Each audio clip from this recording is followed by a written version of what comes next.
Hello hello hello student आपण आज बघणार आहेत ते म्हणजे स्टुडंट केमिस्ट्री या विषयाचे MST CET मध्ये चॅप्टर वाईज किती एका चॅप्टरवर किती क्वेश्चन्स आले असं आपण बघणार आहे स्टुडंट.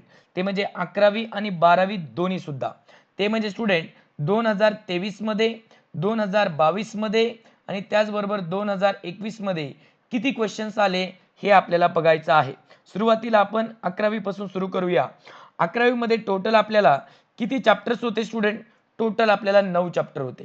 येस, या 9 चॅप्टर पैकी आपल्याला स्टुडंट 10 प्रश्न या 9 चॅप्टरवर येणार आहेत. ते म्हणजे स्टुडंट 50 पैकी केमिस्ट्रीचे टोटल 50 प्रश्न येतात. त्या 50 पैकी 10 प्रश्न केमिस्ट्री 11वी केमिस्ट्रीवर विचारणार आहेत आणि आपल्याला चॅप्टर आहेत स्टुडंट 9 म्हणजे 9. ओके, म्हणजे स्टुडंट असं समजतं आपल्याला, आपण असा अर्थ लावू शकतो प्रत्येक चॅप्टरवर एक एक क्वेश्चन. बघा, हे आहेत स्टुडंट 2021, हे आहे स्टुडंट 2022 आणि हे आहे स्टुडंट 2023. ओके, सो तुम्ही बघा स्टुडंट, प्रत्येक वर्षी काही ना काही क्वेश्चन आलेले आहेत. म्हणजे स्टुडंट बघा 19 20 19 17 19 37 हा आकडा मोठा वाटतो. 19 39 22 हा आकडा मोठा वाटतो. 18 21 20 16 21 23 त्याचबरोबर 13 17 20 16 21 15 आणि हे आकडे मोठे वाटतात. 44 32 आणि 35 हे आकडे मोठे वाटतात. त्याचबरोबर 22 28 19. स्टुडंट तुम्ही समजून घ्या की प्रत्येक चॅप्टरवर एक क्वेश्चन येणार आहे. मग 10 क्वेश्चन कसे होणार? कारण की 9 चॅप्टर आहेत. कोणत्या तरी एका चॅप्टरवर 2 क्वेश्चन येणार. मग कोणते असे चॅप्टर्स की जे मित्रांनो त्याच्यावर 2 प्रश्न येऊ शकतात? हे बघा, हा चॅप्टर आहे तो म्हणजे स्ट्रक्चर ऑफ ॲटम. त्याच्यावर 11वीच्या वर 2 प्रश्न येऊ शकतात. त्याचबरोबर स्टुडंट केमिकल बॉन्डिंग याच्यावर सुद्धा 2 प्रश्न येऊ शकतात 11वीवर. Basic principle of organic chemistry याच्यावर सुद्धा 2 प्रश्न येऊ शकतात. म्हणजे 2 प्रश्न येण्याची शक्यता या 3 चॅप्टरांची आहे. त्याचा स्टुडंट तुम्ही नावं लिहून घेऊ शकतात किंवा स्क्रीनशॉट सुद्धा याचा तुम्ही घेऊ शकतात. येस, हे तुम्हाला मी सांगितलंय आता 11वीचं. स्टुडंट आपण जाऊयात आता 12वीकडे. येस, हे 50 पैकी जे 10 प्रश्न आहेत 11वीचे ते क्लिअर झाले. कोणत्या धड्यांवर 2-2 प्रश्न येऊ शकतात? प्रत्येक धड्यावर एक प्रश्न तर येणार आहे, पण ह्या 3 धड्यांवर 2 प्रश्न येऊ शकतात. ओके, आता स्टुडंट 12वी मध्ये आपण बघतोय. बघा, हे 9 चॅप्टर आणि स्टुडंट पुढच्यावर हे 10 ते 16. येस, इथपर्यंत.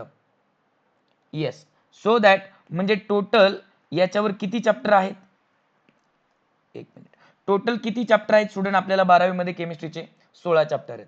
आपल्याला 12वी मधून किती प्रश्न येणार आहेत स्टुडंट? 50 पैकी 40 प्रश्न आपल्याला 12वीचे येणार आहेत आणि चॅप्टर आहेत 16. म्हणजे 16 दुने 32, म्हणजे एका चॅप्टरवर 2 प्रश्न तर येणार आहेत. पण राहिलेले 8 क्वेश्चन कशावर येणार? म्हणजे असे किती चॅप्टर्स आहेत किंवा कोणते चॅप्टर्स आहेत की ज्याच्यावर 3-3 प्रश्न येतील किंवा 4-4 प्रश्न येतील? येस, असे स्टुडंट आपण आता चॅप्टर बघूयात. बघा सगळे या ठिकाणी स्टुडंट 44 64 68, म्हणजे याच्यावर 2 तर कंपल्सरी येणार. हे पण याच्यावर 2 तर कंपल्सरी येणार. 2 प्रश्न कंपल्सरी स्टुडंट. हे जे चॅप्टर्स आहेत सगळे 2 प्रश्न कंपल्सरी. आता प्रश्न राहिलाय तिसरा आणि चौथा प्रश्न कोणत्या चॅप्टरवर येणार? म्हणजे आपल्याला जास्त महत्व कोणाचं द्यायचं आहे? येस, कोणावर द्यायचं जास्त महत्व?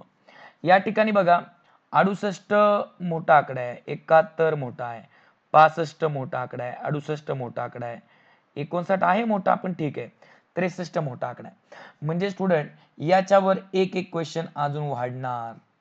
101% यावर एक क्वेश्चन वाढणार. म्हणजे स्टुडंट हे क्वेश्चन किती झाले? किती चॅप्टर झाले? 6. त्यातली त्यात याच्यावर येईन किंवा नाही येईन सांगता नाही येणार. कोणता स्टुडंट? हा म्हणजे इलेक्ट्रोकेमिस्ट्री. पण त्याच्यावर 2 क्वेश्चन तर हमखास येणार. हे जे चॅप्टर्स आहेत बाकीचे हे 2 अधिक 3, बघा इथं 3, इथं सुद्धा 3 प्रश्न. या चॅप्टरनं मित्रांनो 3 प्रश्न विचारणार. म्हणजे असे किती चॅप्टर आहेत स्टुडंट? 5 चॅप्टर आहेत की ज्याच्यावर 3-3 प्रश्न विचारले जातील.